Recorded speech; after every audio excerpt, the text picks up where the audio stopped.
What's up, everybody? Welcome to Podcast Now. I'm Alex, and in this video, I want to go all the way. I want to discuss Max Caulfield's fate at the end of Life is Strange Double Exposure, talk about if she could die, talk about, kind of what the plan could be. We're running out of time. You look at that calendar, we got three and a half weeks until this game is in early access, whatever you want to call it. If you get the deluxe edition or, the higher editions, you get to play it 2 weeks early, I think on the 15th, somewhere around there of October. So, we're less than a month away. It's time to get serious. So we're going to go over some as the weeks go on, kind of like just encompassing all predictions, all the major stuff, the future of the franchise, things like that. Let me know, video ideas you want to see, and we'll make those too. Probably going to be more than a video a week as well. All right, let's talk about Max Caulfield. Will she die? Now, I wanted to go all that way, all the way to that point, because there's kind of two things that stood out to me that pushed me to make this video, okay? One of which was, and we talked about it back at PAX, okay? And they talked about kind of the end of this game and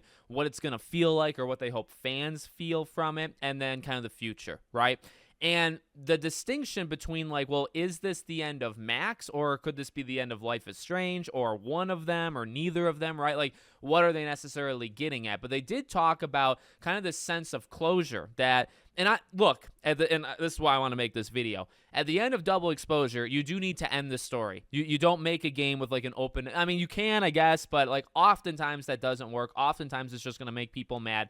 You don't make a game with an open-ended ending that would require more things to finish it, okay? Even if it's part of a trilogy, even if it's part of whatever, right? You tend to actually end the game. Well, that doesn't mean she'll die. It just means end the story. End whatever story they're telling in Double Exposure, you end it at the end of the game, right? However, depending on how you read it, their own quotes, could it be the end of Max's story? The answer is yes. And I've talked about it before. I think maybe it's more of an analytical thing, in my head. When you make 2 games off of a character, trilogies are a thing, right? I feel like you just go for the trilogy. Now, I guess I would play devil's advocate on myself, where it's look, you don't tell a story unless you actually feel there's a story to tell, right? I'm not saying to literally make a 3rd game with Max just because the number 3, just because of a trilogy, and just because of that, right? That would be pretty dumb. From my head, it's when you make 2 games, you know what I mean, or 2 movies, of course you make a 3rd, but hopefully in terms of the creativity, kind of background, there's a reason to make the 3rd. So I'm almost assuming that's true, right? If you're going to do a 3rd game with Max, yes, it would complete a trilogy, and it would, it would kind of make things right in the world in that way. But you would be doing it because you think there's one more thing you have to do with Max, right? So that's kind of what I'm getting at there. But you don't have to. I mean, there's even been games before. You look at Infamous. Infamous, I think, is a really good example. I don't think it was a wise idea, but Infamous, with Cole, ended after 2. And then they did make a 3rd game, but it wasn't with him. And Life is Strange has always kind of been an anthology-type series, right, where you pick a different... They might be in the same world, in terms of, the lore, but they're not, they're not connected, really, almost in any way. And I don't want them to be. I guess I would make that clear, too. I don't need Sean and Daniel to show up and, form the Avengers. I really don't. I don't even think I want that, to be honest. I don't actually think I want that, and I definitely don't think it's necessary, okay? So, again, kind of pick your choice there of, do you think that means, if you can end it and kind of feel good with, the end of Max's story, does that mean that her entire story is actually over? And, you kind of pick, and, you can let me know in the comments there. But they did say, they hope to make more Life is Strange games. I mean, at this point, Deck 9 is the Life is Strange studio. Square Enix has given it to them, and, it's one of the main things that they do, if not the main thing that they do, right? So that's one part of it. And, you can kind of go back and forth. The other thing that I thought was interesting, okay? They've shown a lot of these outfits, right? A lot of these different cosmetic stuff. And I like it to a degree. I mean, I guess you're maybe not here for my personal opinion on the outfits. Some of it looks better than others. To be honest with you, I'm going defaults. If a game gives me the option of hey, here's 15 choices, and they're kind of wacky, you got your Final Fantasy stuff, and you can look like Chloe and stuff like that. I guess, I can appreciate that it's in there, but I'm not going to play, especially the first time, I'm not playing the game looking like that. Because I think there's a reason that Max will look, any character, there's a reason why the base outfit looks the way that it does. However, this is important because in one of the outfit packs is a dead Max. And I did see people talking about this, okay, Where's the inspiration from that? Now, it could be as easy as Halloween, and I want to throw that out. The game officially comes out on October 29th, right? 2 days before Halloween.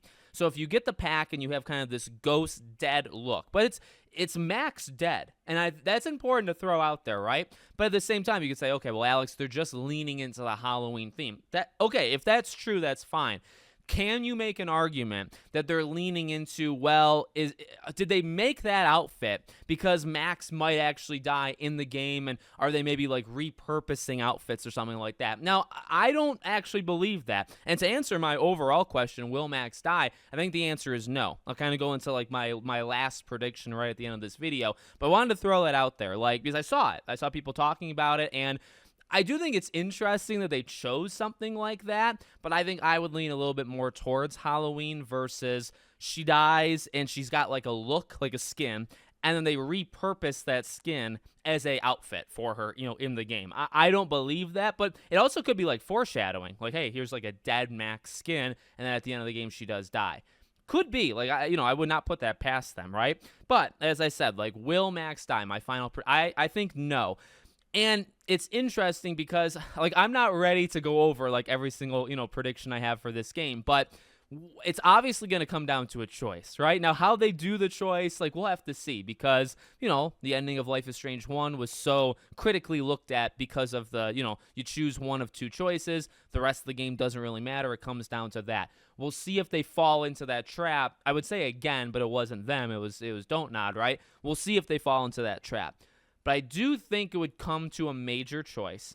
And then the question that I would have with like a Max dead or alive thing, are you choosing something for Max? Because you look at one and you're choosing the life of somebody else versus the lives of also other people in a town. Like that's what you're choosing. Does Max get impacted by these things? Yes, and we've talked, a lot about that with trauma and stuff, and I love that, because it's still very personable. But at the end of the day, the choice of Life is Strange 1, I don't want to say had nothing to do with her, but I guess I would say had nothing to do with her, like, physically, like, her living or dying. It didn't have anything to do with her. It had something to do with other people, but it was an extension of Max. So I would say that's the question that I have for the ending of Double Exposure. Does it come down to you can save Safi permanently or let her die?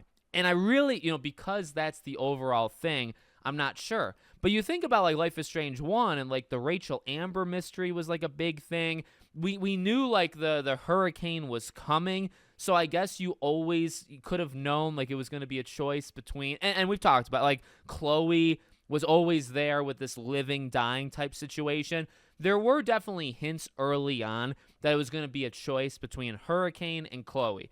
But I don't know if like that was when we first fired up the game or the promotional stuff leading into Life is Strange, was that the direction? And, to kind of follow that, you would think right now it's about Safi. But will it be about Safi? I think we'll actually get our answer within like the first 2 episodes. If we're smart enough. Maybe we won't be smart enough. But, I think right now it's like an easy answer to say it's something to do with Safi, of like maybe keeping her alive or keeping her dead. Because you find the killer, but maybe there's a way to save her. But saving her, you have to offset it with something else, and that's like the world events, and you have to pick between the two. That's what it seems like, and it could be. And I don't know if I would actually be all that mad if it is, right? Although, it would be very similar to Life is Strange 1, because you're kind of you're picking a fate of a person versus the fate of like a civilization, like a town, which is exactly what's already been done. So I'd like it to be a little bit different, but if it is that way, then it's kind of set in stone. We can already kind of see it now. But again, so the Max part of things,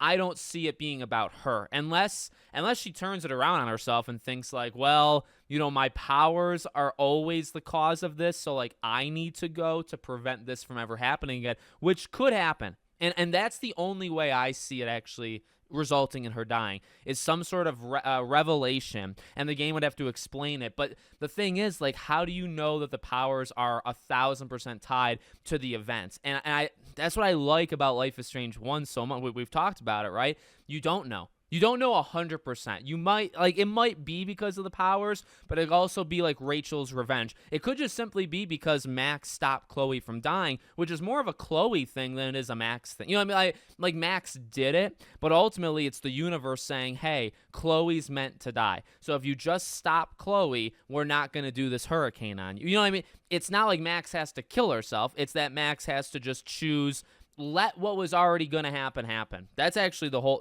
if you look at it that way, you don't have to. And I like that though, right? So to kind of spin it to where Max realizes it's all on her, I feel like that would be giving us answers that we don't need. You don't need to explain that stuff to us. So we'll see how that goes. But right now, I would say no. I think they'll leave it where, she's going to be okay. We'll see about mentally be okay, but physically, she'll be alive. And, I hope for a third game with her, but we'll have to see, I guess, how this game goes first. So let me know what you guys think in the comments. Make sure, as always, you're subscribed to the channel, bell icon turned on. Many more Life is Strange videos. And like I said, we're running out of time, so I'll get them out fast, okay? Thank you for watching, and I'll see you all on the next one.